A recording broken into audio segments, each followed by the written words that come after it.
E ieri, coincidenza, io faccio una visita dalla ginecologa che mi fa la palpazione e mi dice: ma signora Salerno, caspita, lei non ha le protesi. Io ero convintissima che lei avesse le protesi.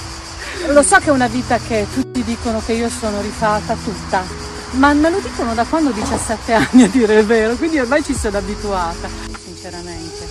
Ma se una si fosse fatta al seno potrebbe anche dirlo, io lo direi sinceramente, me lo sono rifatto, sti cavoli, no?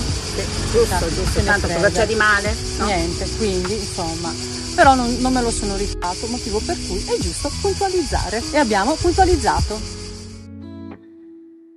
Eccoci qua, amici della soffitta. Sistematevi comodi tra poltrone retro e via che esse impolverate, perché oggi riapriamo un vecchio faldone che ha fatto la storia del gossip anni 80 e 90. Altro che soap opera. Quello che stiamo per raccontarvi è uno di quei casi che hanno infiammato le pagine dei rotocalchi e scatenato il pubblico televisivo. Una vicenda talmente surreale che ancora oggi viene ricordata con un misto di nostalgia e incredulità. Ecco a voi. La guerra dei seni? Sì, avete capito bene. O, per dirla meglio, Sabrina Salerno contro Angela Cavagna. Due icone esplosive della televisione italiana, una sfida all'ultimo décolleté tra accuse, tribunali e colpi di scena che sembrano usciti da una puntata di Drive-In scritta da Dario Argento. Ma prima, se non l'avete ancora fatto, iscrivetevi al canale, attivate la campanella e lasciate un bel like se amate queste perle della memoria pop italiana. E ovviamente fateci sapere nei commenti quale diva o quale rivalità vorreste vedere raccontata nella prossima puntata della Soffitta. La storia comincia con due ragazze nate a pochi chilometri l'una dall'altra. Da un lato Sabrina Salerno, nata a Genova nel 1968, esplosa nel mondo della musica pop con il singolo Boys, Summertime Love, diventato un tormentone internazionale grazie al suo ritmo trascinante e a un video musicale che ha lasciato un bel segno nella memoria collettiva. Dall'altro lato Angela Cavagna, nata nel 1966, ballerina, showgirl e futura infermiera provocante di Striscia la Notizia. All'inizio tra loro non c'era alcuna rivalità. Anzi, Angela aveva persino lavorato come corista nei tour di Sabrina. Si conoscevano da ragazze, si frequentavano, ma come spesso accade, la notorietà cambia le cose. E quando il successo esplode per entrambe, ecco che scocca la scintilla. È il 1990 quando Angela Cavagna, fresca di notorietà televisiva grazie al TG satirico di Antonio Ricci, rilascia alcune dichiarazioni che fanno scalporenza. Accusa Sabrina Salerno di essersi ritoccata il seno e le labbra. Dice testualmente che la conosceva da quando aveva 16 anni e che lì davanti non aveva granché. Una frecciatina tutt'altro che velata che fa subito il giro dei media. Sabrina, che in quel momento è al top della sua carriera, non ci sta e non lo dice in un'intervista qualsiasi. Passa direttamente alle vie legali. Accusa Angela di diffamazione e si arriva a un processo vero e proprio. Il caso finisce in tribunale. I giornali titolano con ironia: Angela e Sabrina a colpi di décolleté. Sembra una sceneggiatura scritta per colpo grosso, ma è tutto vero.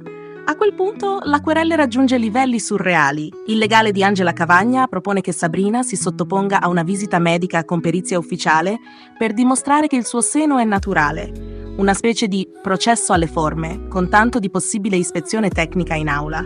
Sì, davvero. Sabrina rifiuta di presentarsi all'esame clinico. Forse per dignità, forse per evitare ulteriori speculazioni. La causa viene archiviata. Fine del procedimento, ma non della leggenda. I giornali dell'epoca continuano a cavalcare l'onda e la famosa guerra dei seni entra ufficialmente nell'archivio delle faide più assurde del mondo dello spettacolo italiano. Ma cos'è accaduto davvero? Beh, che ci fosse del risentimento è evidente. Forse una rivalità alimentata dai media, forse una vera antipatia nata da screzi personali. Di certo, Angela Cavagna non ha mai fatto marcia indietro. Per anni ha ribadito di non aver detto nulla di falso. E Sabrina, dal canto suo, ha sempre negato qualsiasi intervento, mantenendo un profilo più sobrio e scegliendo di lasciar parlare la sua carriera. Le due non sono mai più apparse insieme in TV. Non ci sono state riconciliazioni pubbliche né incontri chiarificatori, solo dichiarazioni a distanza e un gelo mediatico durato 30 anni. Ma attenzione, perché la storia non finisce lì. Siamo nel 2023. Tutto sembra archiviato, finito nel dimenticatoio. E invece Angela Cavagna, intervistata dal Corriere della Sera, torna sulla vicenda. Dice che secondo lei il seno di Sabrina era rifatto e che la mancata presentazione in tribunale, all'epoca, fu una prova implicita. Boom, nuova fiammata. Stavolta però Sabrina Salerno risponde colpo su colpo. Pubblica su Instagram un documento medico ufficiale firmato da un primario di chirurgia plastica che certifica l'assoluta naturalezza del suo seno. Niente protesi, nessuna cicatrice, tutto autentico. Il documento, serio e professionale, diventa virale. I fan applaudono la trasparenza, i media tornano a parlare della faccenda. Sembra un atto definitivo, quasi liberatorio. Ma neanche a dirlo, Angela Cavagna non ci sta. La risposta arriva sempre su Instagram. Angela pubblica un'immagine divisa in due. Da una parte lei in bikini negli anni '80, dall'altra Sabrina nello stesso periodo, con una scollatura più timida. A corredo la scritta ironica, trova le differenze. E una battutina velenosa sul fatto che basterebbe guardare le foto, invece di affidarsi a perizie di amici chirurghi. Il post fa discutere, come era prevedibile, ma Angela conclude dicendo che non ha cercato visibilità e che la questione per lei è chiusa. Forse davvero, stavolta, è l'epilogo definitivo di una vicenda durata più di 30 anni. Chi ha vinto la guerra dei seni? A ben vedere nessuna. O forse entrambe. Sabrina Salerno ha continuato la sua carriera senza mai perdere credibilità, costruendo un'immagine forte, indipendente e, oggi più che mai, pienamente riabilitata anche rispetto alle dicerie del passato. Angela Cavagna invece ha saputo cavalcare la notorietà con personalità e ha sempre difeso la sua versione con coerenza. Ma alla fine, il vero vincitore è stato il gossip italiano, che con questa storia ci ha campato per decenni. E noi, dalla nostra soffitta, non possiamo che ringraziare per questo spaccato d'epoca irresistibile, un mix di vanità, gelosie, battute taglienti e documenti medici. E ora tocca a voi. Ve la ricordavate questa rivalità? Siete team Sabrina o team Angela?